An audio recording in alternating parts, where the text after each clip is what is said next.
మీరు house loan తీర్చేశారా and vehicle loan పూర్తయిందా మరియు పర్సనల్ లోన్ కూడా పూర్తి చేశారా?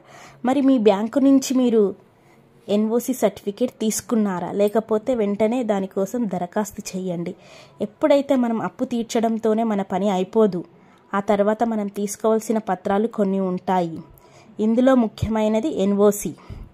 హౌస్ లోన్ లేదా కార్ లోన్ తీసుకున్నప్పుడు దాని పూర్తి హక్కుదారు మనం కాదని సంగతి మనకు తెలిసిందే.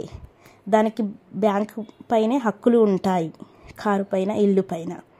సో మనం కాదని ఏ లావాదేవీలు మరియు ఓనర్షిప్ని మనం బదిలీ చేయలేం. అప్పుడు అప్పు తీర్చిన తర్వాత దాని తాకట్టులో ఉన్న స్థిరాస్తి, వాహనం లాంటి వాటికి ఎలాంటి హక్కు ఉండదు. కానీ ఈ విషయంలో మనం జాగ్రత్తలో ఉండాలి. ఫర్ ఎగ్జాంపుల్, మీరు ఒక బ్యాంకు నుంచి వెహికల్ లోన్ తీసుకున్నారు. అప్పు పూర్తిగా చెల్లించిన తర్వాత బ్యాంకు మీకు ఎన్ఓసి ఇవ్వాల్సిందే. అప్పుడు మీ అప్పు ముగిసినట్లు. వాహనంపై ఎలాంటి ఆర్థిక బాధ్యత లేదని ఇది ధృవీకరిస్తుంది. ఫర్ సపోజ్, ఎన్ఓసి ఒక అధికారిక పత్రంగా పనిచేస్తుంది. ఆ ఆస్తిపై లావాదేవీలు చేసుకునేందుకు అర్హతనిస్తుంది. అప్పు తీసుకున్న వ్యక్తులు అప్పు పూర్తిగా చెల్లించినట్లు ధృవీకరిస్తుంది. ఓనర్షిప్ హక్కులు ఎవరికున్నాయో స్పష్టంగా చెబుతుంది. స్థిరాస్తి ఎలాంటి చట్టపరమైన లేదా ఆర్థిక బాధ్యతలు లేవని నిర్ధారించుకునేందుకు ఎన్ఓసి సర్టిఫికేట్ అనేది చాలా సహాయపడుతుంది.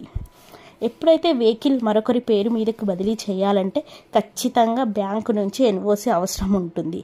అలాగే హౌస్ కూడా మనం వేరొకరి మీద బదిలీ చేయాలంటే హౌస్ లోన్ పూర్తయిన వెంటనే ఎన్ఓసి అవసరం పడుతుంది. మీరు రుణం తీర్చిన తర్వాత ఎలాంటి బాకీ లేదని పేర్కొంటూ నో డ్యూస్ సర్టిఫికేట్ మరియు నో అబ్జెక్షన్ సర్టిఫికేట్ ఇవ్వాల్సిందిగా